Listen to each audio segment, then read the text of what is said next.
Okay.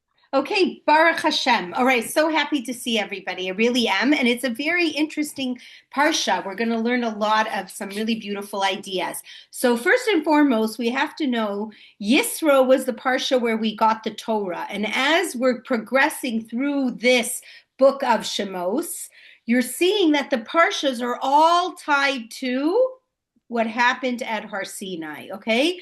So it's an important thing for us to realize, like the Torah tells you there's certain things that you have to remember every day. Things that really make a difference. So one of the things is that we were taken out of Egypt because it's like the birth of a nation. Okay, that was the birth of our nation. And every day you have to remember, like God gets you out of mischief. Okay, puts you in it and he gets you out. Okay, but it's just important for us to understand. And then there's something for us to really understand, and that is to always remember that we got the Torah at Sinai, that it was in front of millions of people that we got the Torah, and that every single Jewish soul that was ever to be born in history was all at Har Sinai, and that we collectively said yes. Okay? So, sometimes like you think about it, like, why should we be obligated for what my parents said? Because you were there. Okay? That's what the Torah tells us. So it's important for us to know that. So everything that happened in Har Sinai is now going to start manifesting in the rest of these parshas that you're reading in Shemos.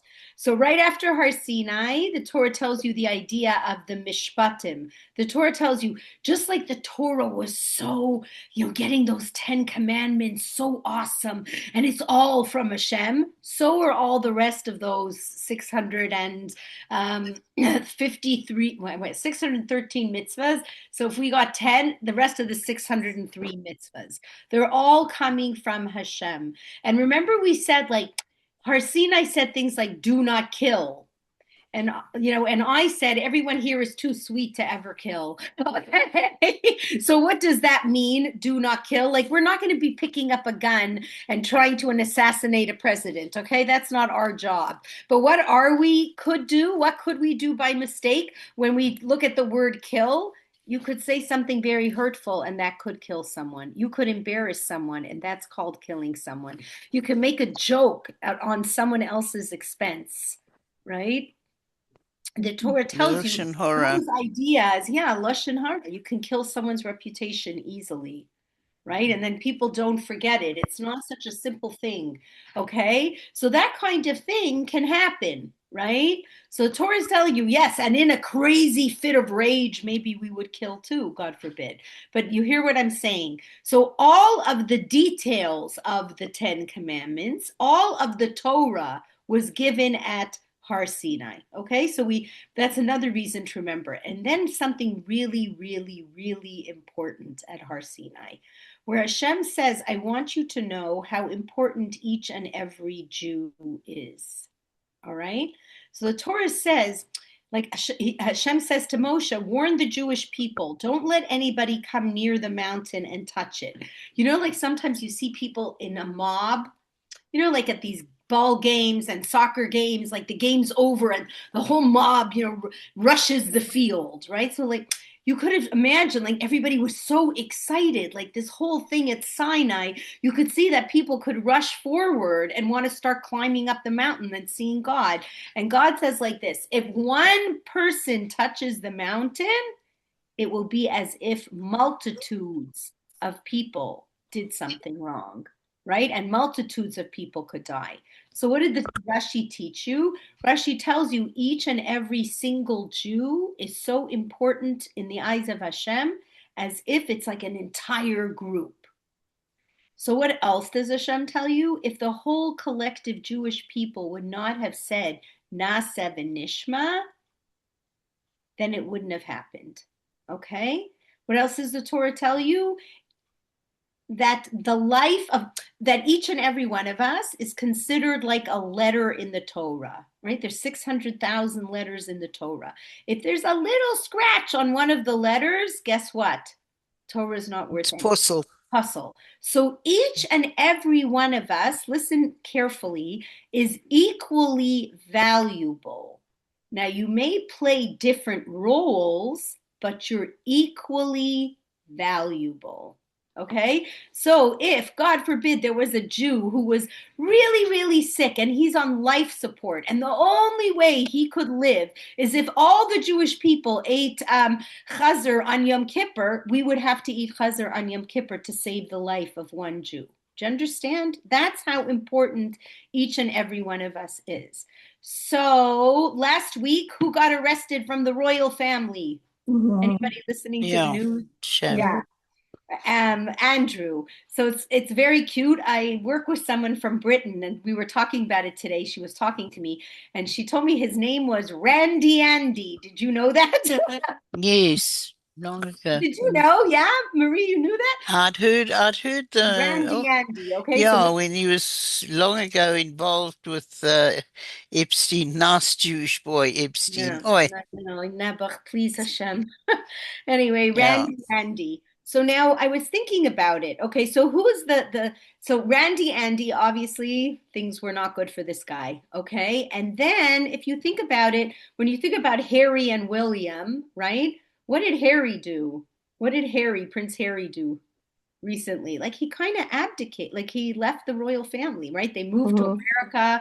They did a Netflix series. They exposed the royal family. They did an Oprah. He wrote a book, right? Mm. And they really like he did a lot of negative things against this family, and he cashed in. He made a lot of money on all this stuff, right? So I was listening, and I realized, you know what? When Harry and William were born, do you know that William is called the heir and Harry was called the spare? Now, so stop and think about this because it's very important. Because at Sinai, Hashem said, "You are now the royal family of the world." The fact that you accepted to be my messengers to the world, you are now the royal family of the Mhm. world. And you are considered Mamleches Goy Kadosh. You're considered a very holy nation and a nation of priests, right? Each and every one of us. In fact, Hashem said, you are going to have to be the queen and king of yourself. You are going to have to lead yourself. I am giving you the ability to have free will choice. The word melech stands for the three parts that we're going to have to lead. Moach, okay, you have to lead your thoughts and your head and your brain. Lave, you're going to have to Your lead heart. your heart. Okay, you cannot just let your heart take you for a ride or we're finished, right? You can be depressed and Mm. happy in one day 100 times. You've got to keep yourself in balance and in check, Mm. right? And your clavim is like your kidneys. Okay, what Mm. do? They decide what is, Cleans you. yes, excellent, Marie. They decide what's toxic and what's not, what should be kept and what should be left out. Okay, so we are the royal family, and we have to understand something very important. There's no such thing as a spare. We're all an heir. And it says every morning you say a tefillah, you say moda'ani. After that, Mm. there's a couple of very beautiful sentences. And one of them is Torah tziva lanu Moshe, Mo Rasha Kehilas Yaakov. Okay? Which means Moshe like taught us the Torah. It is an inheritance. We are an heir to the Torah, all of us together. Because imagine, just put yourself for 2 seconds in Harry or Andrew's shoes. Like, imagine that's the heir and you're called the spare. What's a spare? What does it mean? Like, when you have a spare tire, how important is your spare tire? Like, I'm being honest. Well, when you need it, it's there. It's there, but in Yeah, if you have an it up yeah, like not getting to be, one of the no, wheels it's that turn the car. Okay, it's no. Let's be honest. It's not the macher. Okay, it's no, not it's in the one. background. It's in the background. Now Mm. imagine you like your whole life.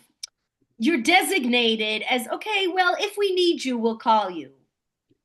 Like, what kind of identity is that? And then to take the other brother who could be 12 months apart, 11 months apart, 9 months apart, right? and just say, well, because he's 9 months earlier, he gets to be the heir. Do you see what's going on here? Like what that would do to your psyche, like what that can do to your mind, right? So Hashem says, no, I want every Jew to know. You're right. You're not all going to be Moshe. You're not all going to be David HaMelech. You're not all going to be Miriam. You're not all going to be Rebbetzin Jungreis or whoever is your role model or your whatever. No, not all of us are going to be that. But Hashem says you're equally as important. Do you understand? You will have your job. You will have your job. You will have your job. Okay, so when I was young, okay, so I had a hard time having children. Okay, when I first started having children, it wasn't easy. I had all kinds of miscarriages, not great stories. Okay, so when I finally gave birth to my first son, so my doctor, these doctors, like they look at the religious women. So he looks at me, he goes, "Oh, so now you're going to pop one out every year, right?" So I said, you know what? If I'm lucky enough to pop one out every year, that's a good thing for you because I'll keep you in business. Uh-huh.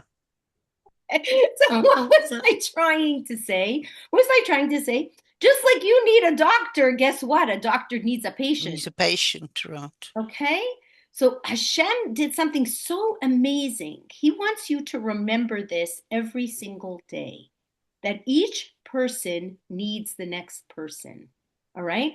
And he said, I deliberately never made a completely self sufficient man.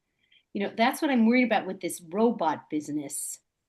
Like AI and the robots and the this, like, what are they trying to do? They're trying to make something 100% perfect, even better than your doctor will be the robot. Do you know that? Mm. Like they'll be able to take more information in and, diagnose it than even your doctor. But on the end, true or false? False in some ways, because that robot can just collapse and battery die and this like nothing is perfect but Hashem's not giving everybody, nobody, like the 100% key. But what I'm just trying to remember. Oh, so what do we see? That Hashem created the world that everyone is going to need another person. So when you eat something, like if you eat something that is a fruit or a vegetable you didn't wash and it's not made out of flour or dough, you make a special bracha when you finish. Just like you make a bracha in the beginning, you make a bracha after. So it's borei nefashos rabos v'chesronan al kol ma shebarasa lachyois behem nefesh kol chai. You know what that means? That Hashem, you went out of your way and you created things that are needy. Like even when you have to eat, if you want to get all your vitamins, right? And your minerals and your protein and your carbs, there isn't just one food that can provide it all. It's so interesting, right? You have to have your orange for vitamin C and vitamin is it vitamin E that's in the avocado? Yes, I think I'm right. Yes, vitamin E for avocado, and all these different things. Why is this? Because Hashem wants us to appreciate each other. And no one should ever get so full of themselves that they should think, I don't need anybody. I am everything. Okay? And this way, even as the royal family, you'll realize that guess what? All the other people are also royals. And all of us royals need each other. The Torah tells you, now listen how good God is, right? The Torah tells you, I'm giving you a time on this planet. We should all merit to live to 120. Okay? We get to live to be 120. And God says, listen, I just want you to know when you come home, there's going to be a little test to see how you did. And I'm going to ask you certain questions. And you know how good God is? He says what the questions are. Could you imagine when you were little and you were in school and the teacher would say, okay, you have a test tomorrow and here's all the questions. Okay. Wouldn't that be phenomenal? Why would that be so good? What's so good about the teacher saying tomorrow is a test and here's exactly the questions? You'll be prepared. Yes, you'll be prepared. And what's the teacher telling you? This is very vital information. I don't need to make you memorize a bunch of stuff you're never going to know. This is what you really need to know.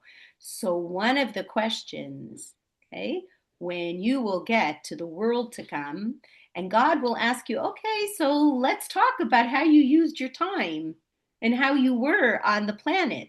He's going to say, did you treat your friends royally? That's literally the language.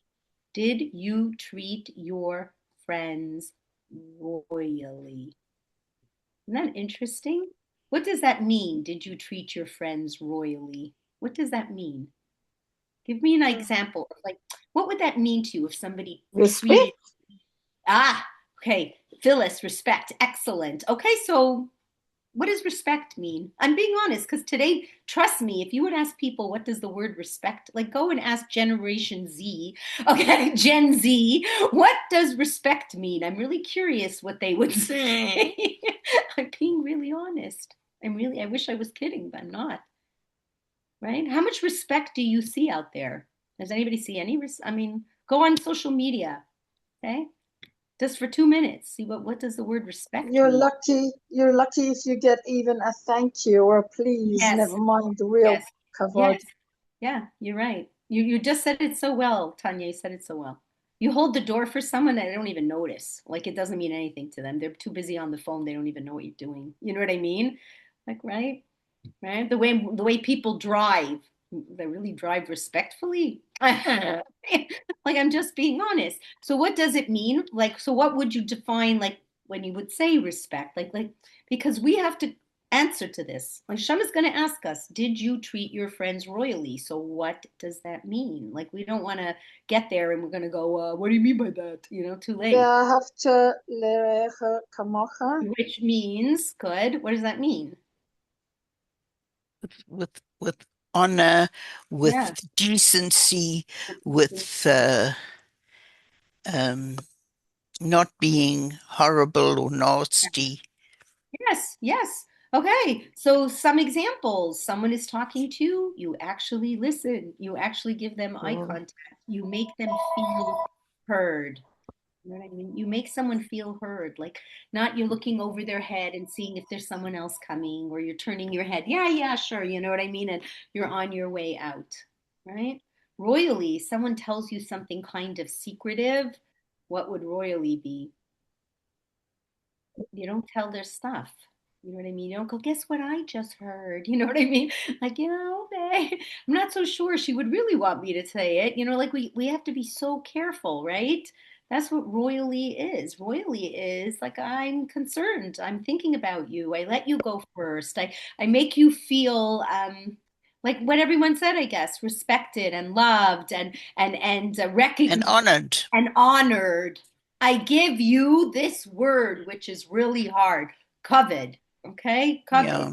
And I don't even know if people even know what that means either anymore. Like the Torah, like it says kabed es avicha v'esimecha. Okay, so like in the Torah's view, you can't even sit in the chair that your father regularly sits at. And if you want to sit in that chair, you have to ask Mm. permission from your father. And if he says yes, you even have to move the chair a little bit so it's not exactly in the same place. Mm. Like these are things that are like, I don't even know, they're like whoosh. But what's funny is that like my grandsons, they go to a yeshiva, this certain yeshiva, and this certain yeshiva is very makbid. What does that mean? What does the word makbid mean? Particular, very particular to teach them these ideas of kabedes avicha v'esimecha. So if they come to my house, like I'm not even used to being treated so royally. First of all, they will only speak to me in third person. Like they'll only say, Bubby, what would Bubby like? And if everybody goes to sit down, they don't sit down and start eating until they serve me and my husband first. Yeah, like I don't even think we do that for each other. You know what I mean? They like, you know what I mean? Like they go, Bubby, you need to take the, whatever's on the food. You get the gefilte fish first. You get the hummus first. You get the this first. Like this yeshiva, I don't know. It's like their mantra. So they really, what's it called? Really push the boys into this idea. But it's really a beautiful idea. And so treating your friends royally would be, within that flavor, you know? Like, you're with your So friend. how old? How old are Where these would it kids? start? They're in grade 8. They're in grade 8 when they're really serving. Like they're literally going around the table Gosh. serving you. So, I mean, what if obviously, they're really young? they're teaching it all the time. You know what I mean? They're teaching it all the time, right? But then I think they really bring it home. Like they really tell them, this is a big mitzvah, blah, blah, blah, whatever it is. But this So is, they are older. They yeah. are older. They're already bar mitzvah.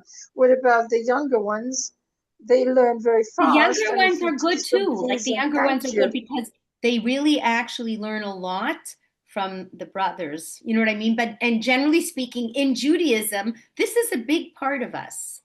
You know what I mean? Teaching respect and teaching kavod and teaching this is very much part of Torah principles. So it's no less of a mitzvah, you know what I mean, than eating kosher. You see what I'm saying? That's what we have to understand. There's just like there and is they no, do that to their parents as well. yeah, they're very like I mean, not always. Listen, every kid is going to like, and just like we're going to try to treat our friends royally, but we're going to mess up sometimes, right? And then we just work in progress. Our idea is, what is your end game? Who are you at the end? So Hashem is saying, I'm going to define for you who you are right now. You are royal people. And you know what's so interesting about royalty? It catches everyone's eye. People are always looking at royalty. Don't you ever wonder why the heck they don't stop looking at the Jewish people? Like we are a blurb of nothing on the world stage. Like really, 15 million people is a nothing. I mean, I don't want to make you feel bad, but it's true. Okay. China has 1 billion people. Okay. America I was has going to say 350 million people. What is 15 million India. people? Spread all over. Like it's not like we're even significant, like, 15 million people, in the greatest, like even Israel, it has 10 million, but not 10 million of them are even Jews. At least there must be 1 million Arabs in Israel. Okay, you know what I'm trying to say? Like, are we realizing? So it's so interesting. Like, Hashem made us a royal nation, and the eye of the world is on us all the time. Now, we can be royal and be these incredible examples, right? And Nobel Peace Prize winners, or we can Khalila take our royalty like Epstein, destroy the world, right? Because you have this royal power inside of you. Where does this royalty come from? Why does God say we are royal? So let's look for a minute at the royal family in Britain. Do you know the royal family in Britain? This whole institution of the royals is, do you anyone know how old this is? It's 1,000 years old. So it's like a blue bloods. You know what I mean? Like this aristocracy, they trace their lineage to all these kings. Now let's take a real look at some, like who remembers the Henry VIII? Do you remember learning about Henry VIII in history? Okay, so what do you remember learning about him? Wives? Yeah. Who said that? He had 6 wives. Yeah. Anything else you remember? What? He was a manoeuvre. He was a low life. Okay, he chopped off his wife Yeah, heads. He was beheaded them. disgusting. And then guess what he did? He wanted another wife and he couldn't get divorced. So he started the Protestant church to allow divorce. And that's all. Like it's unbelievable. Okay. It's like Goonish McGoonish. Okay. Like who cares? Like what kind of yichus is this? It's zero. So what makes the Jew royal? What makes us royal? Hashem. Yeah. How? How did Hashem make us royal? By being a Part of chosen us, people. Okay, Because how? We made a choice. And what did Hashem infuse in the Jewish people? It says The Torah, truth. the Torah, the Right. truth, the neshama. You have a royal soul. And the Torah fuels that royal soul. Okay? But we all have been gifted. Okay? The Jewish people have, our soul is a royal soul. It's not just any old soul. It's open to people if they choose to take the Torah. By choosing to take the Torah, then Hashem had to give you that royal soul. Okay? Do you see what's going on here? That's where your royalty comes. Now, that royal soul has incredible potential for good. If something has incredible potential for good, God always says it has to have an equal potential for Evil, bad. And evil. yeah. And that's how you make a free will choice, right? Because if the good is so obvious, then there's no choice. If the bad is so obvious, then there's no choice. But if it's doing this, Got to choose. right, you have to choose. Do you see what's going on? And it can be very tempting. Okay, so this is a beautiful idea. And when you look at yourself as someone royal and you look at all the people around you as someone royal, you treat them royally. Now, guess what?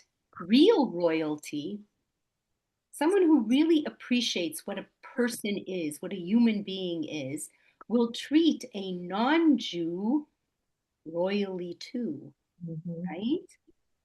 Yes, because you understand they're all stemming from God's creations. So if you're and what does royalty have to have? You know, one of the greatest character traits royalty has to be able to be really royal and be able to give this honor and respect and all these beautiful words that you used to another person, they have to have humility. Because royalty can go to your Head. yes. Head. And that's what you see when you see Randy Andy, okay? And you see Harry and Meghan, and you see a lot of these people and Charles and a whole bunch of them where the royalty goes to their head. And now what do they think? They're above everything. Yes, they're above everyone. Hashem is taking our royalty and saying, guess what? Okay, you may be wearing fancier royal clothes, but you're no different than the next person. Do you see what's going on here? Right? Because who is the royal of all royals? Hashem. Exactly. Do you see what goes on? So as long as you keep Hashem on top, then you have the hierarchy straight. The royal of all royals is God himself. The rest of us are equal. We're equal royals with this royal soul. And even if there is anyone underneath us, even if the rest of mankind doesn't necessarily have that sensitivity, but they can get that sensitivity, you can convert. And when you convert, what do they say happens? You go into that mikvah. I've been to conversions. They go into the mikvah, they come out, and you can ask these people, and what will they tell you? I feel like a new person. Feel cleansed. Yeah, I feel different. And they feel like they got a royal soul. Something changed. Do you see what's going on here? So I just feel like this is so important for us to understand. So I was listening to a very nice story from this Rabbi Landau. So this Rabbi Landau was said a story where this fellow walks into this Rav. His name is Rav Yosef Bugari, and he came to him, and he walks in and he tells him, I want to talk to you, Rabbi. I just need some advice. And then he says, you should know, I'm from the former Soviet Union. I was never a Jew. I became a ger. I converted, and I just need some help. And then he looks up and he sees behind this rabbi a portrait of the Nevada Rebbe, okay? Sees a portrait of this Rebbe. And he looks at it, he goes, I don't believe you have the picture of this rabbi. That rabbi changed my whole life. Wow. So really, tell me the story. So he goes, you should know I was a poor immigrant. Oh my gosh, I had no money, no job. I could barely speak English. I could barely speak. And I was able to get into the country. I think it was Israel, sorry. I could barely speak Hebrew. I only spoke Russian. And I couldn't do anything. And I saw somebody told, I don't know, somebody helped me, and they said maybe you could get a job in this yeshiva. Okay, so this yeshiva, they needed someone to build a porch. Okay, so he whatever, he gesticulated with his hands, he like whatever, he somehow expressed, yes, I could do it, give me this job. So they gave him that job, and he really had nowhere to go. At night he was like freezing. He was thinking, where am I going to sleep? I'll just sleep here in the porch. And he saw they had like a mattress somebody threw out, so he took the mattress and he slept on top of the mattress, but it was really cold. Yerushalayim can get freezing. Okay, it was freezing at night, okay? And he had like, the first night he's frozen, the second night, and it's getting worse, like the temperature's dropping. Then one time in the middle of the night, he sees this holy looking man comes and gives him a whole big quilt, tucks him in and, gives him this blanket, and it helps him so much. Who was it? It was that Rebbe who was in the picture. Wow. And he decided that day. Amazing. Yeah, he decided that day, I am going to become whoever this man is. I'm going to find out what makes him tick. Because to be so kind to a complete stranger, like a homeless, nothing, you know what I mean? Like he didn't, where am I? Who am I that anybody would even care? And he knew that this guy gave him his blanket. He knew that, you know what I mean? This isn't a time where people had tons of wealth and extra blankets. You know what I mean? He knew that this Rebbe must have given him the blanket, and that changed his whole life. So that's what I'm saying. If you're really royal, like I'm lahavdil, but if you look at this Kate Middleton, like you get an impression from her. No, don't you a little bit? I don't know if I'm right or wrong. The one, she had cancer, she had stomach cancer. Like for whoever she is, like you do get an impression from her. She's like more tznius. Do you know what I mean? You don't get this like flashy and wearing, clothes that are showing everything. It's like she's more tznius. And when she had the cancer, she came out and it was very, her broadcast. Do you know what I'm saying? There's like a She's little real royalty. Yeah, like there's a little bit of a Humble. humility there. Like you don't get that impression, right? So this is what we're trying to understand. Royalty can come when you have humility. That's what the Torah says. Who is the person who's honored, right? In Pirkei Avos, who is the person who's honored? The one who honors everyone else, not the one who's running after the honor for themselves. Okay? So it's just like a beautiful idea. Okay, so now I just want to start with one more thing, which I thought was a very beautiful idea. So if you look at this month, what's the name of the Jewish month? Anybody know? Name of this Jewish month? Adar. Yes, we're in Adar, okay? So there's a lot of nice ideas with Adar. So let me explain to you some of them. So Adar means Aleph, right? That's how you spell it, and Daled Resh. So Aluf Dar, okay? Aleph always stands for Hashem, because Aleph is Number one. one. Right. One. So it stands for Hashem. So in Adar, Hashem says Adar. Dar is like Dira, like the word for an apartment in Israel. Okay? So what does it mean? In Adar, Hashem says, I really want to come down and be with you. That's what I want. Like Adar is a good time. Invite me into the apartment. Okay?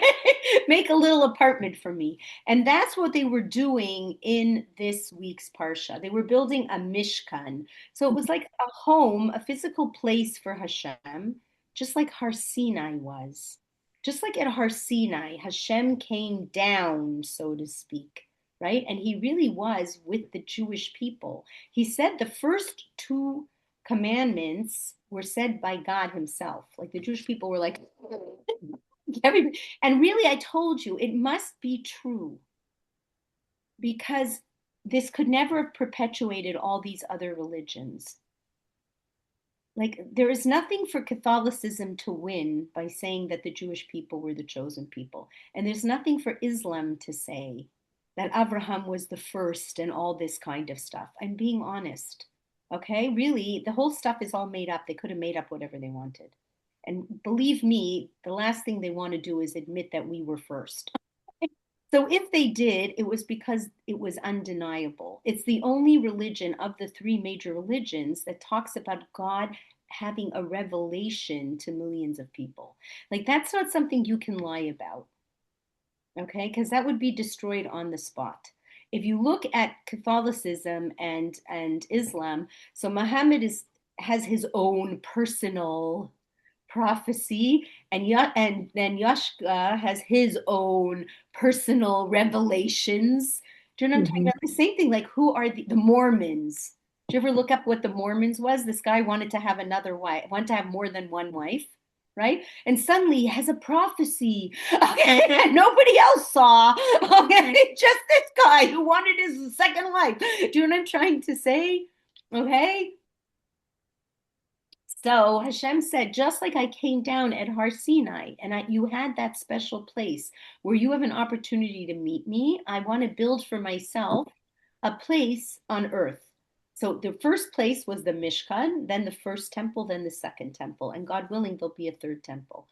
But what did God say? Listen carefully. He said, build me a Mishkan, build me one of these places, and I will dwell in them. What's the problem? Build me a Mishkan, and I will dwell in them. Tell me what the mistake is in that sentence. Singular Well, and singular plural. and Yes, plural. excellent. Oh, okay, excellent, really excellent. Okay, so singular and plural. Because why? Because God said, in the end, these buildings can be destroyed, and they were. So I need you, like King David tells us, Bilvavi Mishkan Evne. I need every Jew to build a little place in their heart for me. A casita. You know what a casita is? Anybody know what a casita is? Yeah. Like in certain places, like you go to Arizona, Utah, they actually have like a little house on the same property as the house that's for in-laws. It's called a casita. Okay. Outlaws. Yeah, outlaws. So they have a casita for That's you. very healthy. Yes, so it is healthy. So Hashem says, I want a casita. I want you to have a little place in your heart for me. A conceptual idea that what? Just like you can go to the Mishkan, you can celebrate at the Mishkan, right? You can do the Chagim at the Mishkan. If you've made a mistake, you bring a korban chatos, you bring a sin offering. Just like you can get forgiveness at the Mishkan. I want you to know that you have this place in your heart where you let me in and we could celebrate together and we can forgive each other and we can be together and you can pour your heart out to me. Now, how important is this Bilvavi Mishkan Evna, that every one of us should have this little part in our heart? And you can use it all the time. You know, things are going wrong in the day. Go into that little part in your heart and say, Hashem, I need your help. I know you love me, but I'm not seeing it, or I'm not understanding it, or give me the amuna, or give me the trust, or just help me get through this. But also to say, I'm grateful for what you've been giving us, for the help, for the assistance, Oh, for what you've done for me.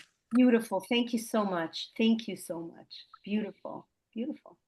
And the fact that you let me even have a little house in my heart for you, and the fact that you gave me a heart, the fact that beautiful, okay, absolutely beautiful. Okay, so that's the idea. So how important is this? So that's like a conceptual idea, right? So listen to how important it is. Okay, so David HaMelech really wanted to be the one to build the Beis HaMikdash. That was his greatest dream.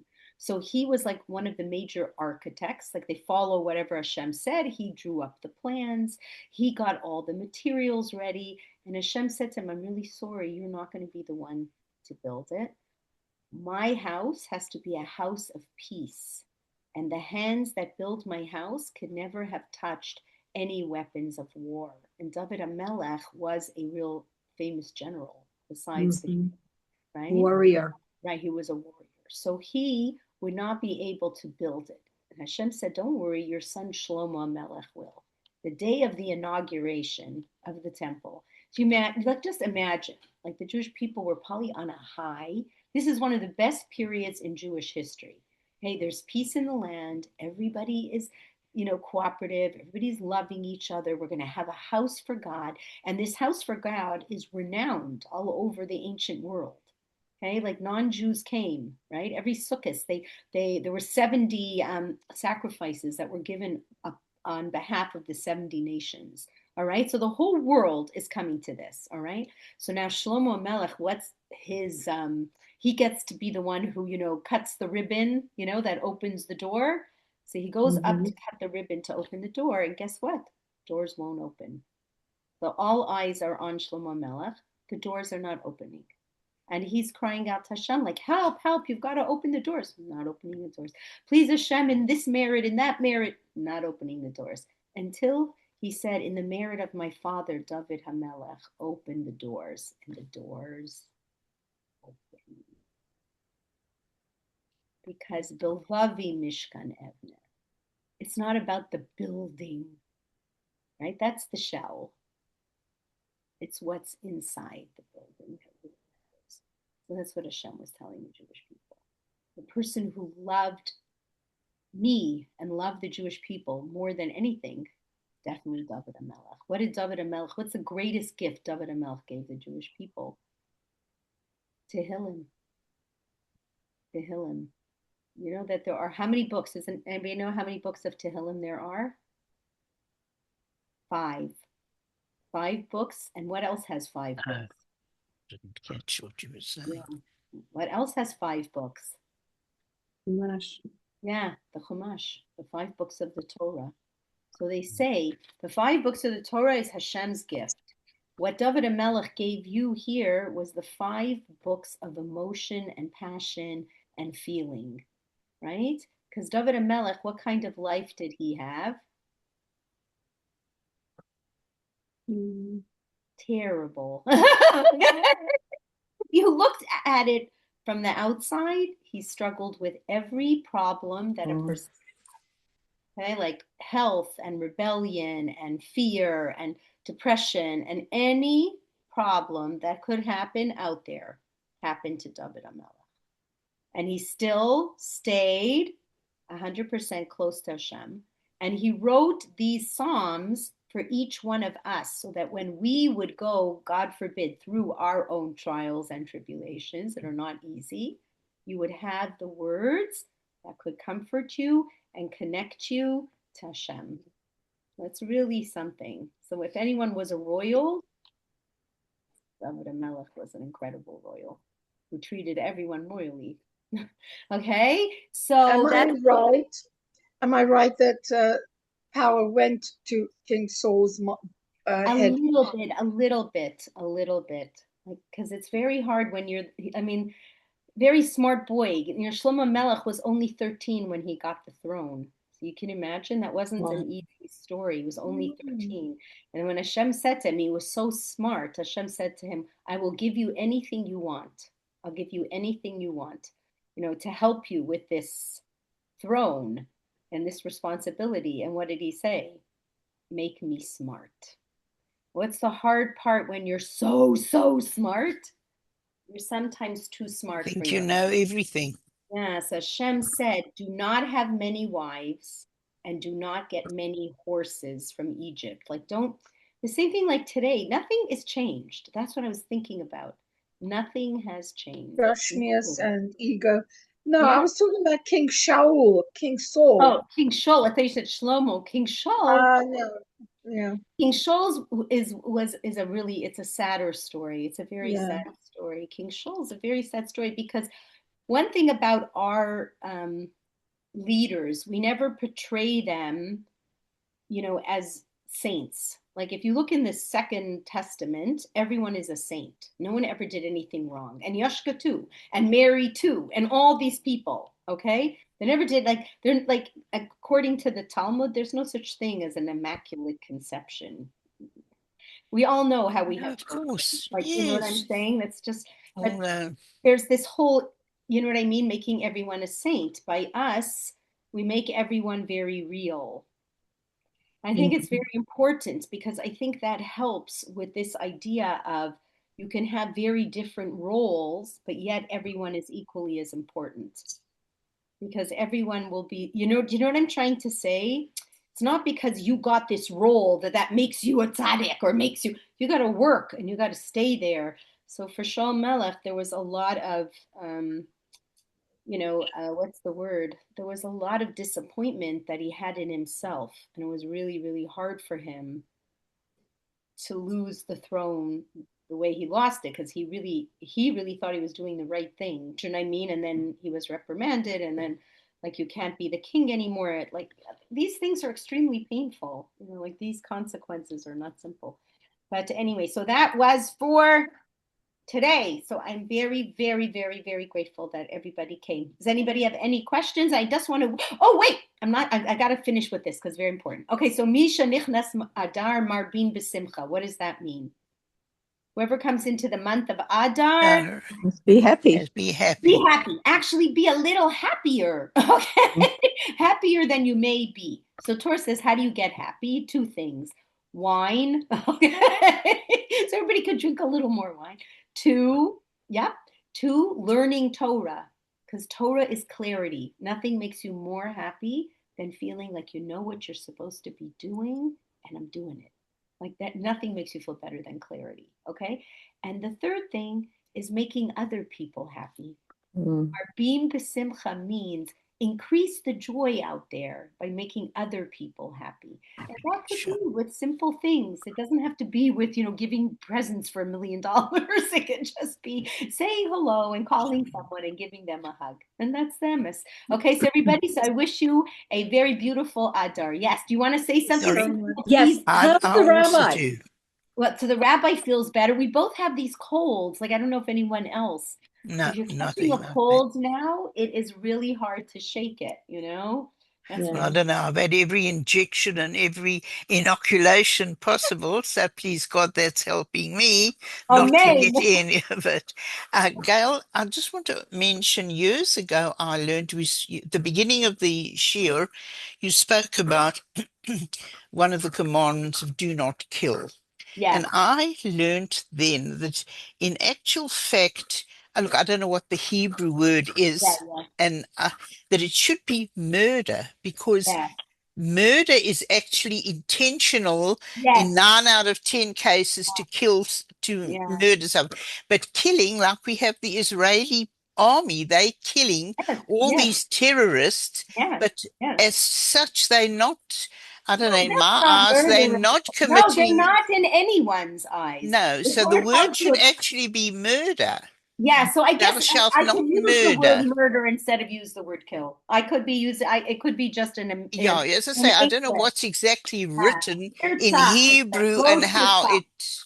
Yes, which probably means murder. Could be your 100%. That's a great point, actually. Love it, Marie. Okay, everyone, have a Thank you. wonderful, good. Thank you. Thank Okay, you, you bye-bye. too. And I won't be All the here best. after Purim. Guess where I'm going? In Mirz Hashem. And everyone should. I'm really davening. I have a good, safe trip. South Please go. Africa. And I'm actually Oh, going really? to my daughter for Shabbos. I'm so excited. I'm really excited. Where? Which parts are you going to? Cape Town and Joburg? Yes, Johannesburg. Just I think for the Shabbos, Kruger and Cape Town. Beautiful. A wild party. As they say in Yiddish, vorgesent and kimgesent. Amen. Absolutely. Amen. Okay. So which part of Johannesburg, which shul are you going to be at? Where am I going to be, Phyllis? Do you know? Yeah, you're going to be in Waverly. Waverly. Oh, Wow, Gail, you've always wanted to go to South Africa. Yes, That's I amazing. have so badly. I really You're going have. to love it, Gail. I know. Wow. I was like, I was talking to the Pillimers. I really should, like, I'm just going to stop the